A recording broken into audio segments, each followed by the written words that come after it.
Munich, Germany CNN. What will a second Donald Trump presidential term look like, if it happens?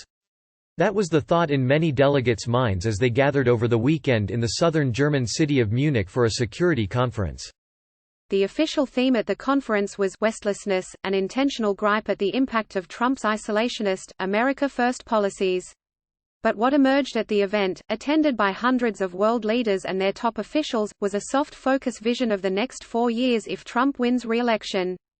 Defense Secretary Mark Esper was a key speaker in Munich. Leaving Washington for Europe at the beginning of the week, one of his senior officials framed his mission to the MSC as China, China, China, Russia, China. He wasn't the only American official bringing that message. Attacking Trump has become something of a hobby at this annual Bavarian gathering.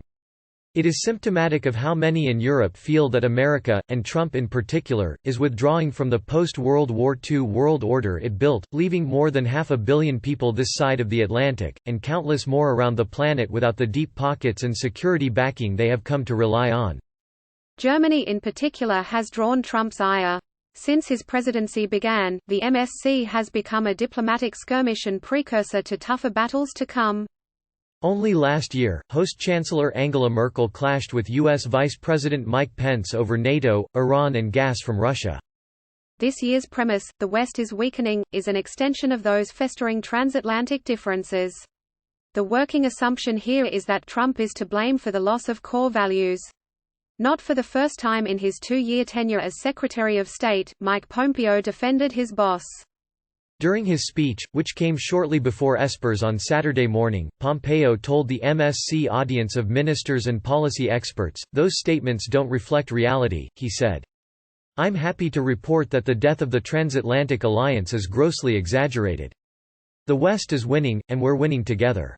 Doing it together emerged as another one of America's messages in Munich, but what has needed little communicating and where there was almost no argument is that Trump's world vision has traction and will continue. Few Westlessness believers doubt he will win a second term. Most see Trump as the future. Another 4 years of Trump felt baked into pretty much every conversation, except perhaps those in the orbit of House of Representatives Speaker Nancy Pelosi and the other U.S. Democrats who crossed the pond with her on their annual MSC pilgrimage to meet with like-minded souls. But the reality is, despite the Westlessness MSC rhetoric, most in Munich believe Trump is the future. Ian Bremmer, a regular at the MSC and a global affairs expert from geopolitical risk firm Eurasia, believes Trump is getting some things right, namely being tough on Iran, along with standing up to China on trade and intellectual property theft. Many Europeans in Munich would agree even if, like Bremmer, they question the wisdom of how Trump sets about delivering his goals. Several Middle East government ministers, from his enemies to overseas allies, who declined to be named, all think Trump's win is a foregone conclusion, and appear to be calibrating their actions accordingly. In the Middle East that means uncertainty because no one believes Trump has a plan to de-escalate tensions with Iran, but it is in confrontation with China that Trump's second-term legacy would likely to lie.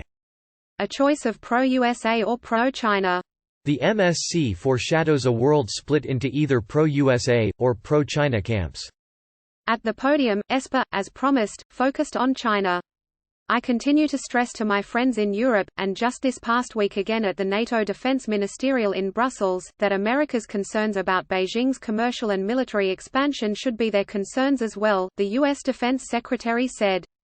The catalyst of this round of anti-China opprobrium is not trade, as it has been the past few years, but Huawei's 5G networks. Specifically the company's compulsory allegiance to the Chinese state, and that state's corrupt and illegal practices.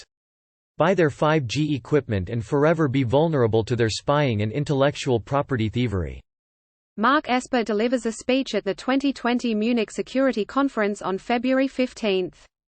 It's a U.S. message that's been gathering momentum for the past few months, especially since both the British, French and German governments, along with the European Union, have recently said they'll continue using controlled amounts of Huawei equipment, in non-sensitive locations. Other U.S. government officials at the conference sowed the same seeds of perceived wisdom.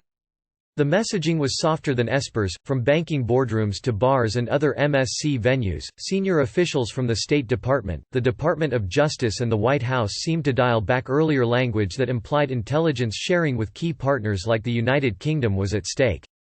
Trump's special representative on telecommunications policy Robert Blair said, "We never meant this as a threat," emphasizing core intelligence sharing between the UK and US will continue.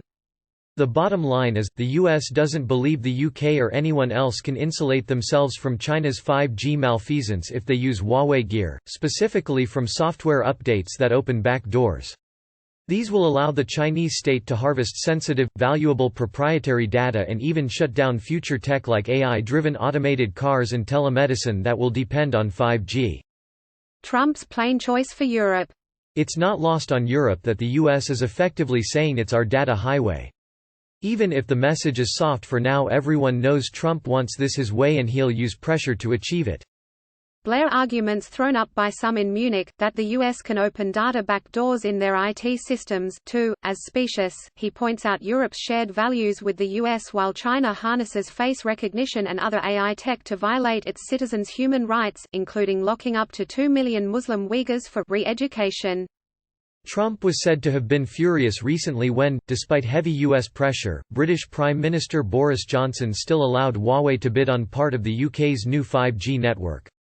But the American president may yet have Johnson in a tight spot, as the Brexit-busy leader needs a good trade deal with the US. Trump speaks to National Border Patrol Council members at the White House on February 14. During Brexit campaigning, increasing UK trade with China was touted as a benefit of breaking free from Brussels. But now, Johnson shutting the door in Huawei's face could have unforeseen consequences for business opportunities in the other direction. But this is the choice the United States appears to want its friends to make. Writ large, this risks polarizing the world. But to be part of the universe of everything America, with Trump at the door, can be a formidable gatekeeper. Trump survived his impeachment trial emboldened, lashing out at his enemies. The thought in European capitals now, is how he will respond with recalcitrant allies if he is handed a second term. It could be a case study in retribution. America's friends are facing tough choices they haven't had to make in generations. Take a leap of faith that China will change course, that its Communist Party will shed autocracy and its high-tech grip on its billion-plus citizens and reform, or go with what they know and can almost trust by backing the US. A return to the days or us or them. The fear is, like the very fragments of data the decision hinges on, the choice could be binary. If the US blocks anyone from its AI world that uses Chinese high-tech, in the same way it threatens secondary sanctions against businesses who trade, however remotely, with Iran, then the world could be thrown back to the us or them days of the Soviet Union, when its Communist Party locked the rest of the world out of their sphere of influence. A time when tiny islands like Cuba took on outsized significance. It's almost 30 years since the Cold War ended. For a few decades the world felt less divided. A second round of Trump could change all that. But for anyone thinking a Democrat may be different, Bremer cautions America's isolation is not a Trumpian thing. He said it had begun under Obama, the last president's policies in the Middle East being an example of that. Pelosi echoed the current administration's message that Huawei 5G is a danger no U.S. politician will ignore, saying in Munich Sunday that national security, economy, values all come together on the Huawei issue. So even in a world with a Democrat in the White House, if not this time then next time, which MSC organizers might imagine to be less Westlessness, Europe may find America has grown out of love with its Western roots and moved on. The old world still wants the old bond, but they'll be beholden to America's whims, 5G and whatever else comes after it.